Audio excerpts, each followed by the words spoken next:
Hello, everybody. How you doing today? Sorry we didn't have the session at 10 o'clock, but I had some problems with my internet connection. However, I think everything is going right now. So today, guys, we are going to check the activities for the self-access center, the last ones, okay? So the first one that you had to do for self-access center is the one about modal verbs. In this activity, you have to use the modal verbs for writing sentences related to the signs that we have here, okay? For example, it says, caution, chemical goggles required in this area. So in this case, which one can you use? Here we have the possibilities are can, could, may, might, must, ought to, shall, should, will, and would. So let's see, what can we use in the first one? In the first, guys, is there a possibility for the first? Is there a volunteer who wants to talk about the first?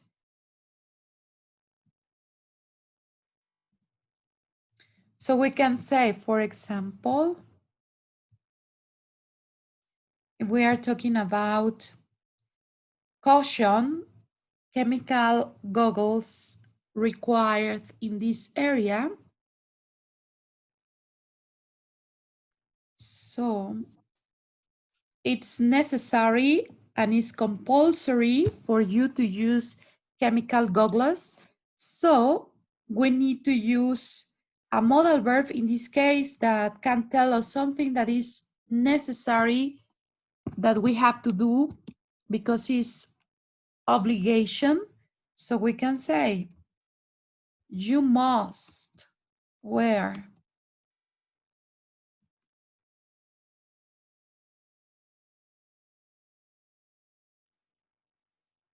chemical goggles in this area. That's it. That can be or sentence with must because it's something that is required and is compulsory, okay? What about the next one? It says danger, falling material. Falling material. So we can say, in this case, if it is a warning, this is a kind of warning. They are telling us that we need to be precautious because there is falling material. So what can we say? In this case,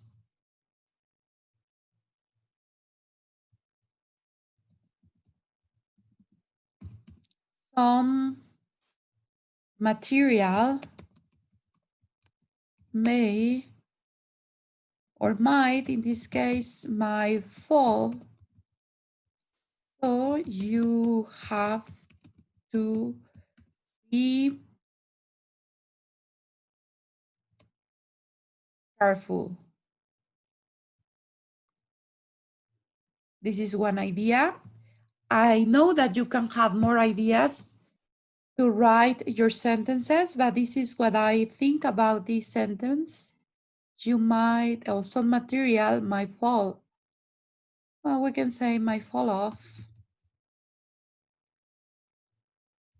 So you have to be careful.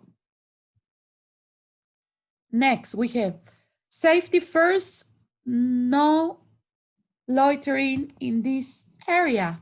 So safety first, no loitering in this area. What is the meaning of loitering? Did you find it in the dictionary, guys? What is the meaning of loitering? Any idea?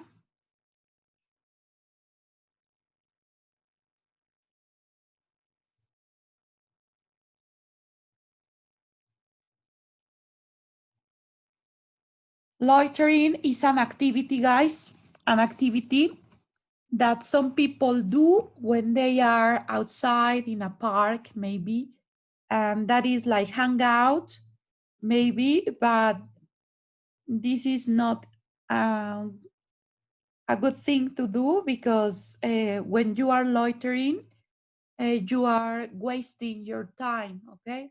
Most of the time, people who are homeless or they don't have a job, a proper job, they can loiter a lot. But this is bad because sometimes they can cause damage to private property. For example, they can do graffitis, and doing graffiti, it's a kind of loitering because some people do it because they want to waste their time in that way, and this is not a good thing to do. So loitering is a kind of activity that people do when they don't have anything to do, and they can damage and cause serious problems to the society. So it says safety first, no loitering in this area. So you say, in this case, we have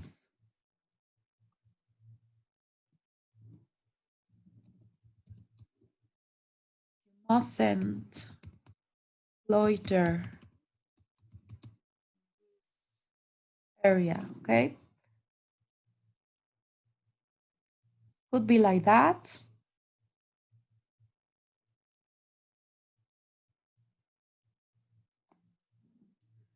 I mean, some people go to the park and they sleep on the benches in the park, but that is prohibited. Okay, so that is a kind of loitering, and that is not possible. It's prohibited. So you mustn't loiter in this area. Right? And you don't know if those people are under the effects of drugs or alcohol. So it's better not to do it for the safety of the rest. Okay, so you mustn't loiter in this area. And then we have caution, a slippery floor. A slippery floor, you know, piso resbaloso. So in this case, we have a warning about the floor. The floor is slippery. So we say you should be careful.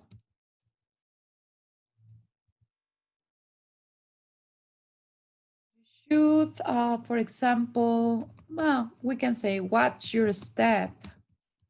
Your step.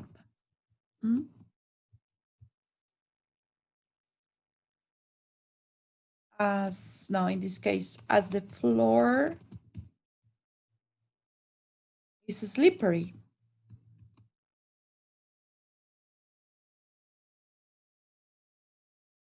So you should watch your step as the floor is slippery.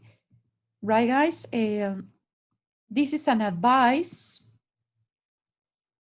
Some people can just walk normally on the floor when it is slippery and nothing happens to them. However, there are some people that can step on a slippery floor and they can have an accident. So if I said you should watch your step as the floor is slippery, that is a good way to warn people about their steps, okay? So far we have already completed the first road.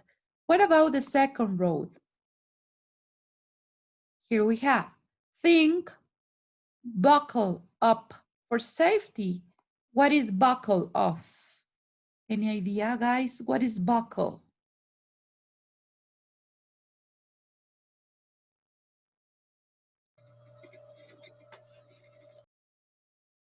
Did you find it in the dictionary, guys?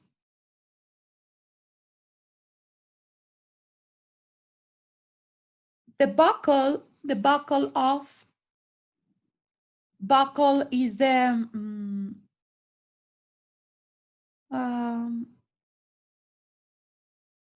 is a part of a belt that is made of metal. And when you fasten your belt, you have to buckle it, okay? Example, the belts in a car, you have to buckle up your belt, or the belts on a plane, also you have to buckle up, and it sounds like click. When it is correctly buckled up, it sounds the same in your car. So it says, think, buckle up for safety. So we have to use recommend. This is like a kind of recommendation. So we can say, you ought to. We can use should. We can use ought to. Because remember that should and ought to are the same. They can be used in the same way. So we can say, you ought to buckle up your seatbelt. Yes, you ought to buckle up your seatbelt.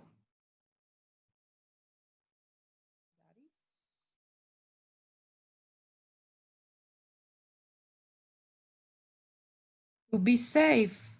Sorry, in this case it's like that. To be safe. It. The next one, it says notice. Remember that notice es un anuncio. Notice. Right to know, information available in this office. Information available in this office. So what is that? The information is available in the office. Aviso, ¿no? La información está disponible en la oficina. Entonces podríamos decir,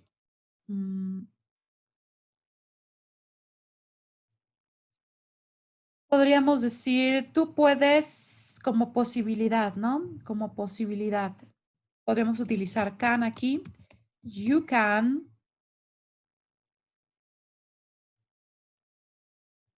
You can know. You can know about the information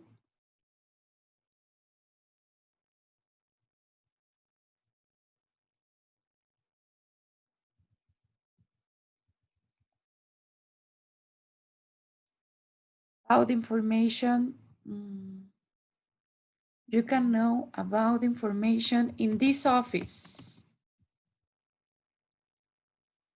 For example,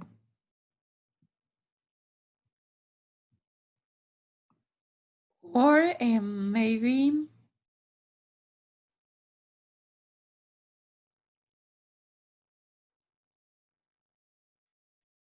well, I think with can is okay because can give us the idea of possibility. What about designated smoking area? Area asignada para fumar, okay? So we have designated area for smoking. So you can say, you can is permitted.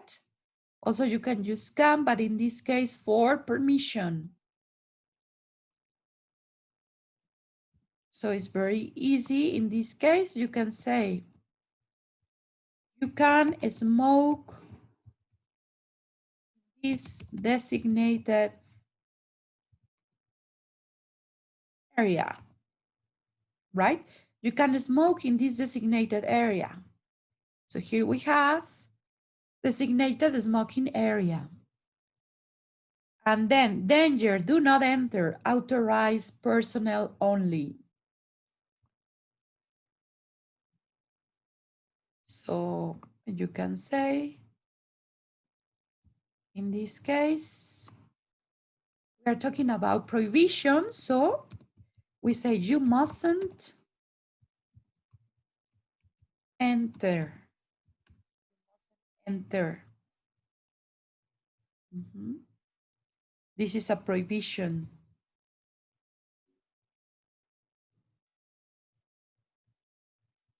And we can say another sentence. Only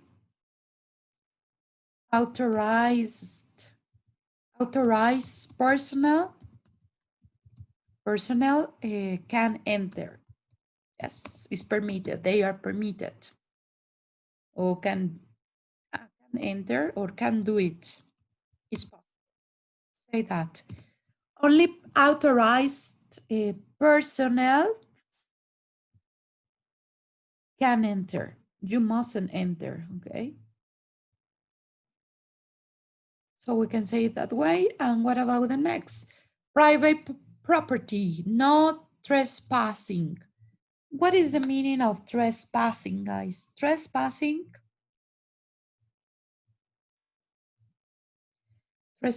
guys, is when you break into in a property, okay, that is not yours. So that is a trespassing. In this case, we can say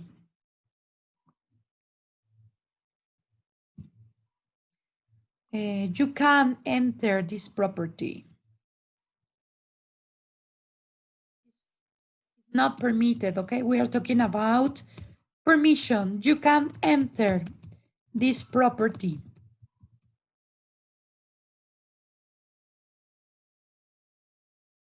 It is private. Or as it is private. It's private. That's it, okay? You can enter. Then we have, please save energy, close doors when not in use. So please save energy, close doors when not in use.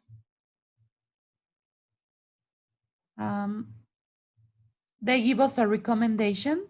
So we can say, you should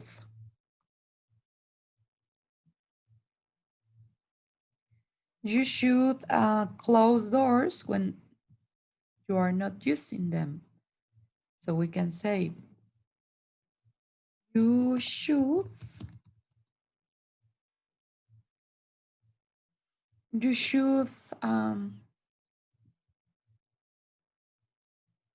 close the doors when you are not using them. Okay? You should close the doors when you are not using them. And then we have exit only. Exit only. Salida solamente, okay?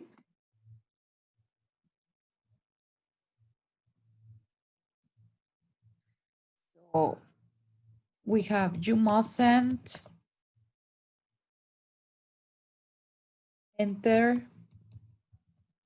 this way because it is only exit.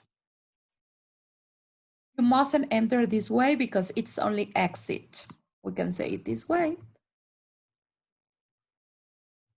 And then safety first, bend knees while lifting. Bend knees while lifting. What is that? Bend knees while lifting. Dice, dobla las rodillas mientras estás levantando algo, ¿no? Entonces sería lo mejor pesas. Digamos que lo podemos encontrar en un gimnasio. Esto. So that you cannot get hurt. So you said, you must bend your knees while lifting. We can add to avoid. You must bend your knees while lifting.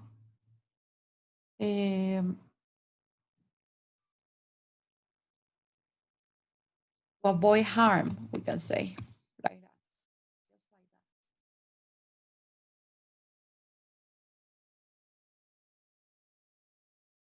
that. That's it. We have already seen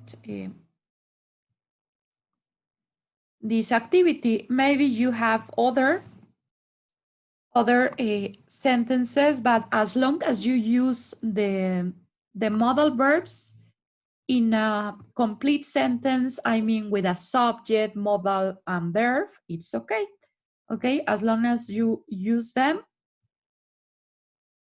I think you will be okay. Right, guys? So now the second activity for Self-Access Center is about a reading about culture shock. So let's do it.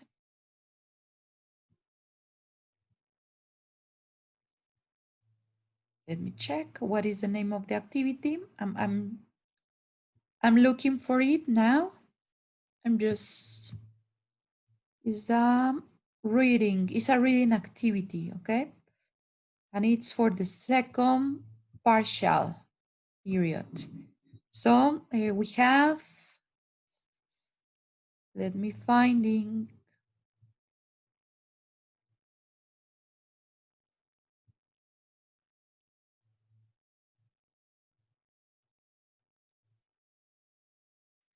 Okay, the second activity, guys, was this one, culture shock. And here we have, it's an adaptation, it's not the original text, but we have some questions and then some true and false, and that's it, okay? So we have culture shock.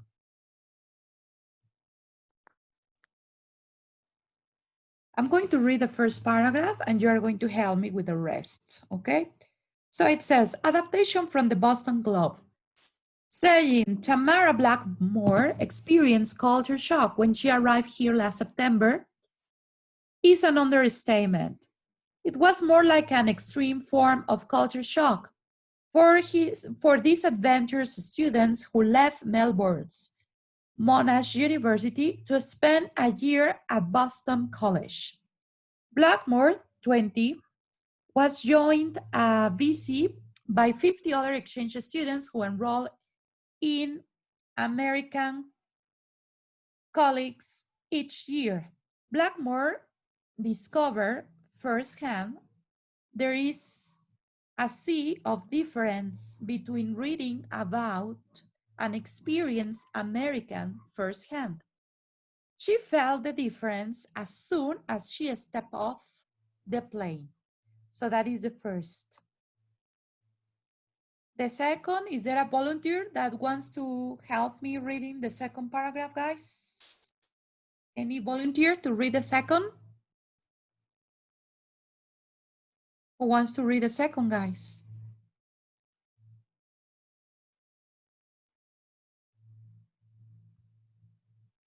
Volunteers, guys, to read the second paragraph? Anybody?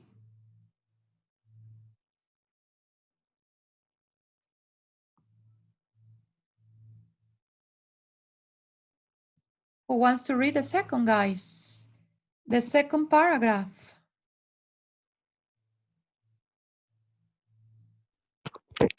I can.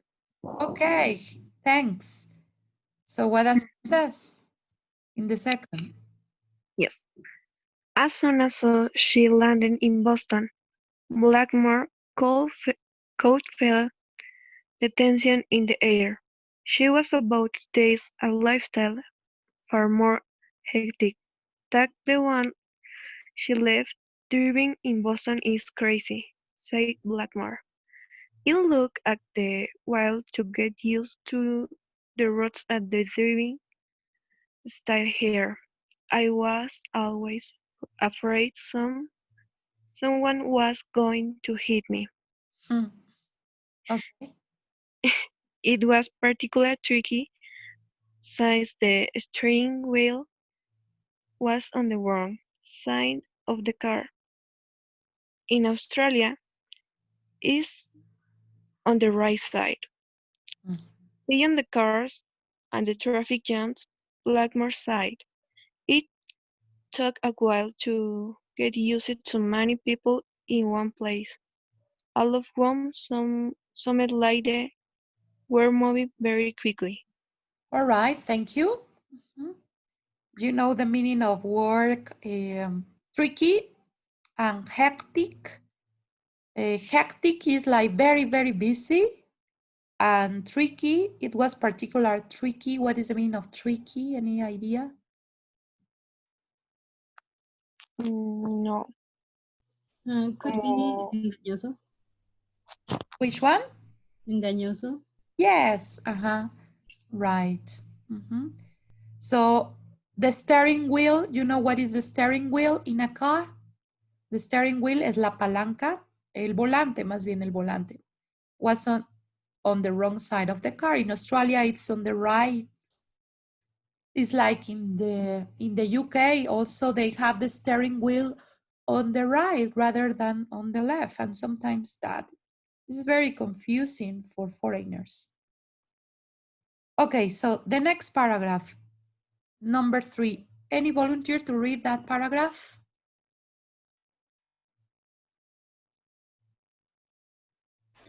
Me? Okay, go ahead. Thanks. There are only 18 million people in Australia spread out over an entire country, she says, compared to more than 6 million people in the state of Massachusetts alone. We don't have the kind of congestion you have in Boston. There is a whole different perception of space. Yes, okay. And the last paragraph, guys, who wants to read the last paragraph?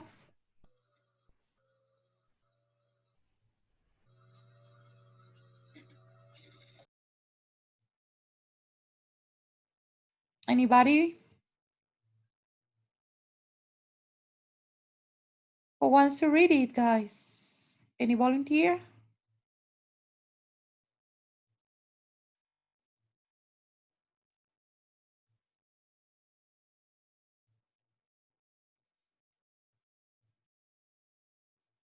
Anyone wants to read the last one?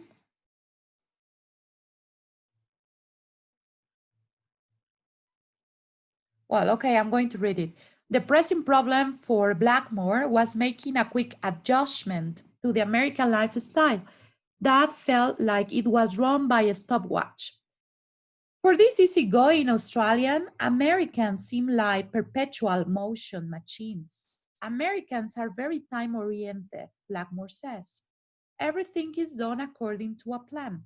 They are always busy, which made me feel guilty about wanting to just sit around and occasionally watch television.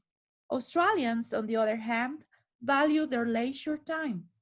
The pace there is a lot slower because we don't feel the need to always be busy. It's not that Australians are lazy, it's just that they have a different concept of how time should be spent.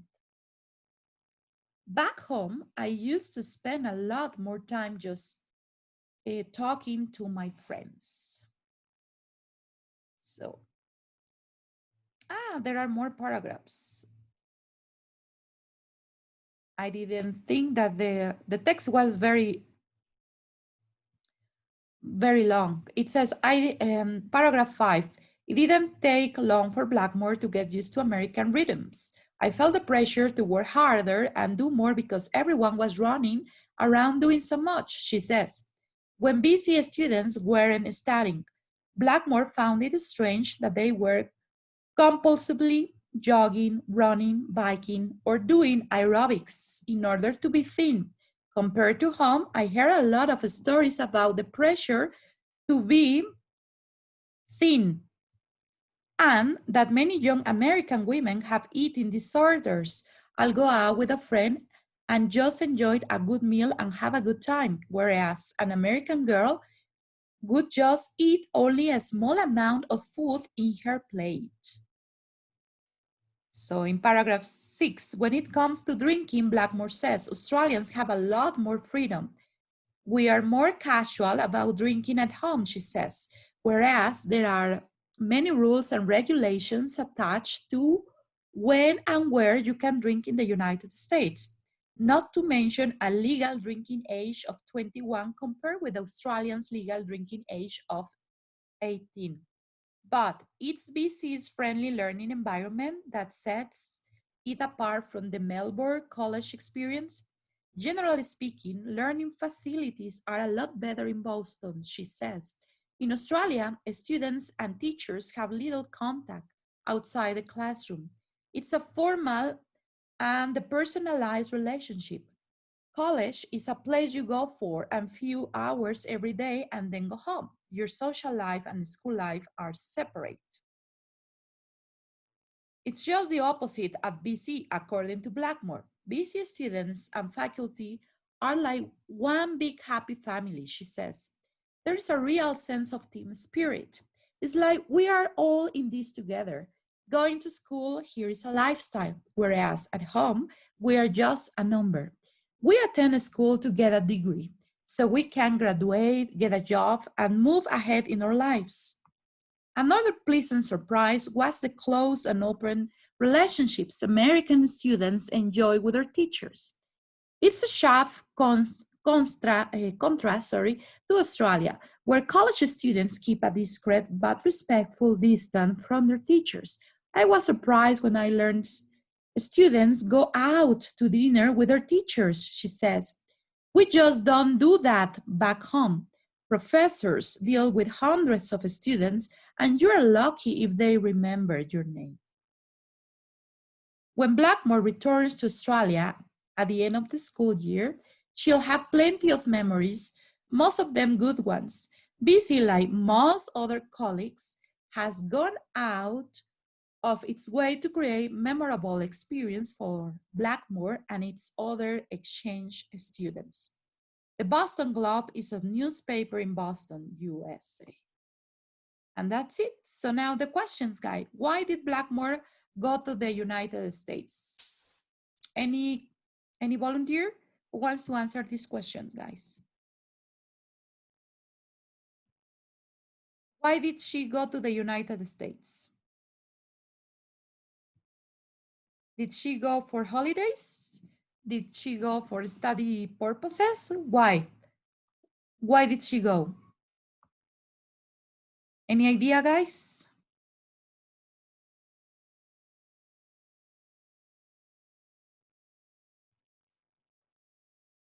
Why did she go to the United States?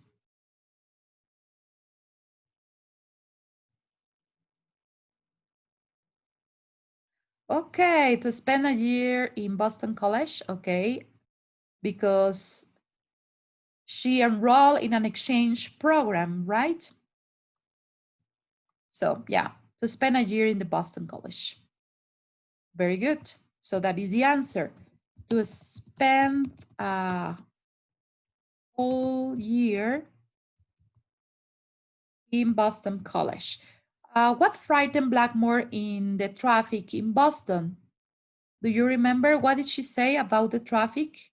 About the traffic in Boston, guys? What did she say about the traffic? I think we have it in the very first paragraphs of the story. So what can you tell me?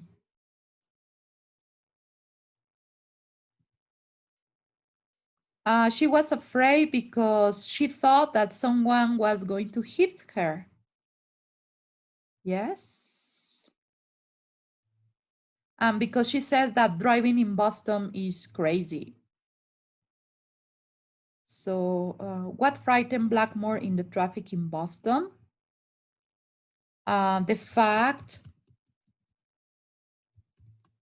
that the steering wheel is on the right. Okay, Chelsea, she said something about the steering wheel is on the right.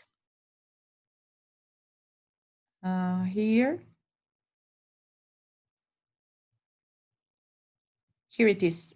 I was particularly tricky since the steering wheel was on the wrong side of the car. So that, and the fact that driving in Boston is crazy, okay? So she thought that she would be hit sometimes. The fact that the steering wheel is on the right and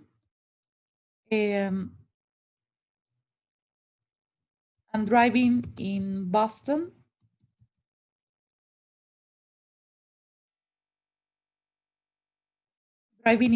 is crazy, according to her, okay? Crazy. Right, next, what is the problem with traffic in America? What is the problem? Can you tell me? There are 3 elements that she mentioned. The traffic is, it's a problem. The traffic is a problem in America. So let's go back to the text and let's find the 3 problems.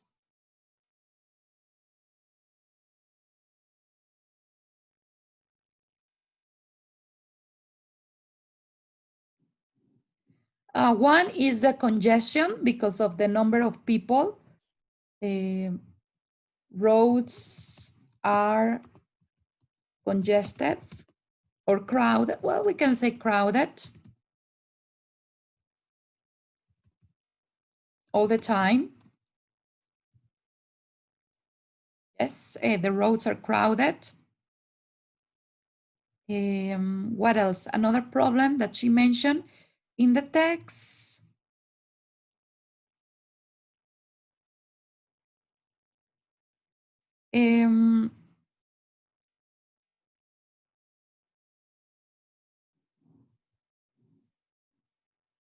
The driving style is different.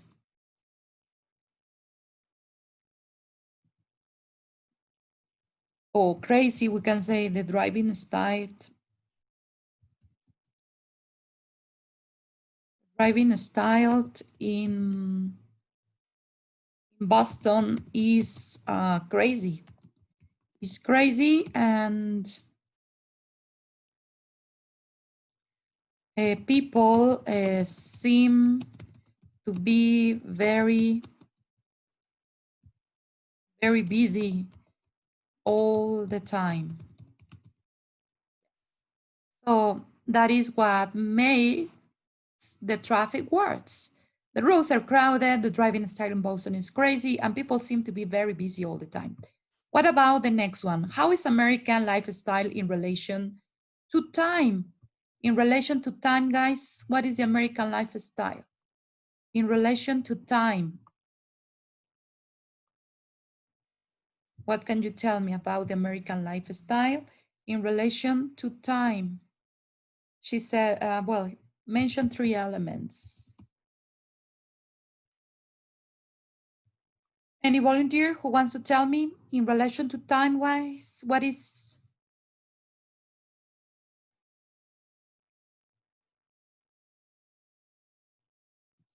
It says, in the paragraph number 4, it says, for this easygoing Australia, American seems like perpetual motion. I have only 1 minute, guys. If this takes me out, I'm going back again, okay? So let's see. So she says that Americans are perpetual motion machines and they are very time-oriented.